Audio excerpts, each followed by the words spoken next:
नमस्कार बच्चों, हमारे चैनल पर आपका स्वागत है। अगर आप हमारे चैनल पर पहली बार आए हैं तो इसे जरूर सब्सक्राइब कर लें। साथ ही नए वीडियो के नोटिफिकेशन के लिए बेल बटन जरूर दबाएं। सब्सक्रिप्शन बिल्कुल ही मुफ्त है। आज हम पढ़ेंगे रिमझिम भाग 3 का तीसरा पार्ट, चांद वाली अम्मा। बच्चों, ये एक काल्पनिक कहानी है जो बादल और एक बूढ़ी अम्मा के बारे में है। तुम शरारत तो करती ही होगी।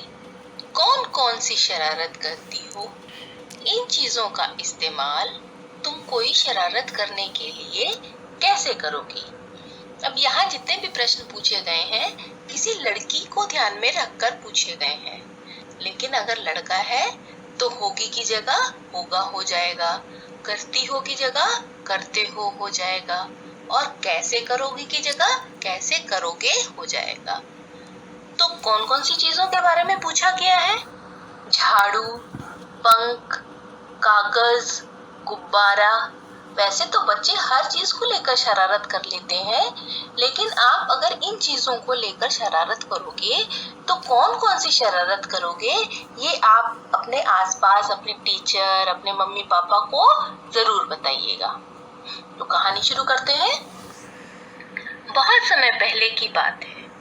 एक बूढ़ी अम्मा थी। अब बात कब की है? बात बहुत पहले की है। कौन था? बूढ़ी अम्मा थी, बिल्कुल अकेली। उसका अपना कोई न था। जब उसका अपना कोई न था तो वो क्या थी? अकेली थी। उसके साथ में और कोई नहीं रहता था। घर का कामकाज उसे खुद ही करना पड़ता। तो जब उसके साथ में कोई नहीं रहता था तो जितने घर के काम होते थे वो खुद ही करने पड़ते थे उसको बेचारी को। सुबह उठकर कुएं से पानी लाना। अब बच्चों, हमारे घरों में तो देखो पानी आ जाता है ना, नलके से आ जाता है, नल से आ जाता है। लेकिन पहले के जमाने में या आज भी गाँव में कई जगह पानी लेने के लिए कभी कुएं पे जाना पड़ता है, या लोग तालाब से लाते हैं, या नदी से पानी भर कर लाते हैं और अपने दिनचर्या का काम करते हैं।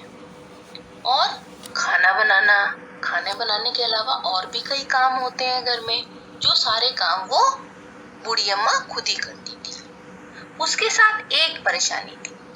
वैसे तो बूढ़ी अम्मा को और कोई परेशानी नहीं थी, लेकिन एक परेशानी क्या थी? वह रोज सुबह उठकर जब घर में झाड़ू लगाती तब तक, ये देखो बूढ़ी अम्मा झाड़ू लगा रही है घर में, तो सब ठीक रहता। जब बूढ़ी अम्मा घर में झाड़ू लगाती थी तब तक तो सब ठीक रहता था। पर क्या होता था? पर जैसे ही वह आंगन में जाती और झाड़ू लगाने के लिए झुकती, तभी आसमान आकर उसकी कमर से टकराता। जब वो झाड़ू लगाने के लिए आंगन में जाती तो आंगन तो खुला होता है ना, आसमान ऊपर होता है। तब आसमान क्या करता था? घर के अंदर तो नहीं आ सकता था, लेकिन जब वो आंगन में आती थी और झुकती थी झाड़ू लगाने के लिए तो आसमान आकर उसकी कमर से टकराने लगता था। अम्मा उसे घूर कर देखती तो वो थोड़ा हट जाता। जब अम्मा उसे गुस्से से देखती तो वो थोड़ा हट जाता। आप लोग भी जब शरारत कर रहे होते हो, कोई गुस्से से देखता है तो आप वो शरारत छोड़ देते हो। फिर वह जैसे ही दोबारा झुकती, आसमान फिर अपनी हरकत दोहराता। ऐसा ही बच्चों आप लोग भी करते हो ना, जब कोई घूर के देख रहा होता है तब आप शरारत बंद कर देते हो। जैसे ही वो किसी दूसरे काम में लगता है आप फिर से अपनी वही शरारत शुरू कर देते हो। तो ऐसे ही वो आसमान भी अपनी शरारत दोबारा से शुरू कर देता था। एक दिन, 2 दिन, 3 दिन लगातार यही क्रम चलता रहा। अम्मा झाड़ू लगाए और आसमान उसे तंग करे।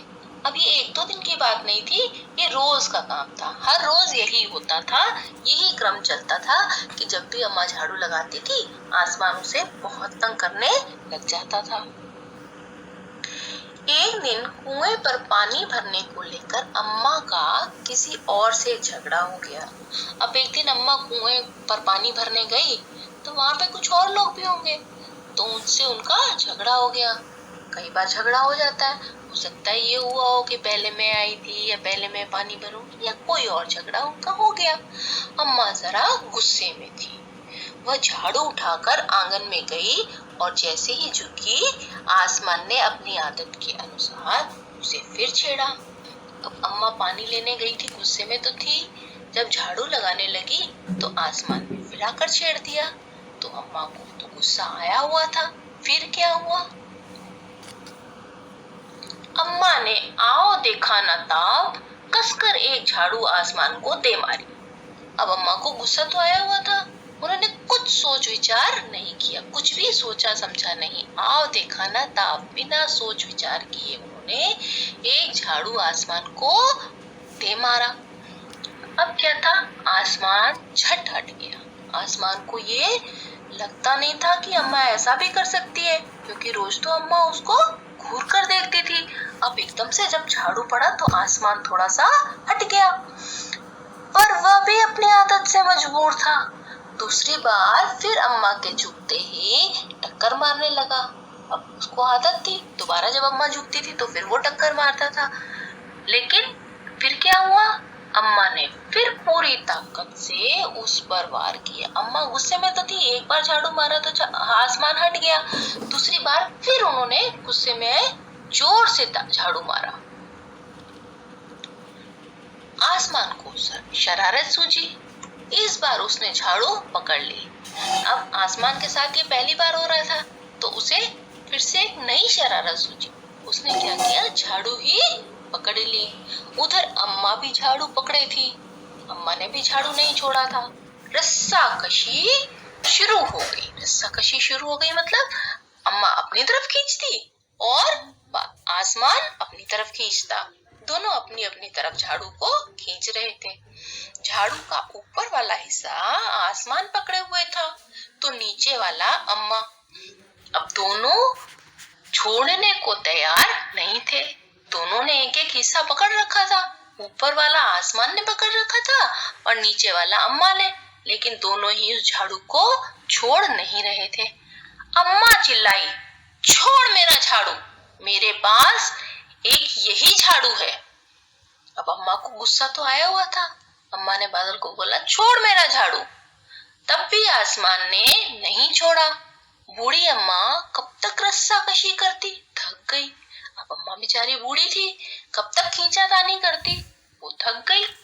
आसमान ने झाड़ू खींचना नहीं छोड़ा। अब वह झाड़ू के साथ ऊपर उठने लगा। अब झाड़ू पकड़ने की शरारत के अलावा उसको एक और शरारत सूझी कि अब ऊपर उठा जाए, तो वो धीरे धीरे ऊपर उठने लगा। उसके साथ साथ झाड़ू पकड़े हुए अम्मा भी ऊपर जाने लगी। वह चिल्लाई, मुझे नीचे छोड़ दे। लेकिन क्या हुआ फिर, आसमान ने कहा, अम्मा अब मैं तुम्हें नहीं छोड़ूंगा, ले चलूंगा ऊपर, वहीं झाड़ू लगाना। आसमान ने बोला, अब मैं नहीं छोड़ूंगा, आप ऊपर चलो और वहीं पे झाड़ू लगाओ। अम्मा अब झाड़ू नहीं छोड़ सकती थी। क्यों नहीं छोड़ सकती थी? क्योंकि वो बहुत ऊपर पहुंच चुकी थी। तभी उसे वहां चांद दिखाई दिया। अब अम्मा आसमान में इतना ऊपर उठ चुकी थी कि वो झाड़ू नहीं छोड़ सकती थी, लेकिन जब इतना ऊपर उठ गई तो उसे वहां पर चांद दिखाई दिया। झट अम्मा ने पैर बढ़ाया और चांद पर चढ़ गई, पर झाड़ू नहीं छोड़ी। आसमान को फिर शरारत सूझी। उसने सोचा, अम्मा तो चांद पर चढ़ गई है, यदि चांद उसकी मदद करेगा तो मैं हार जाऊंगा।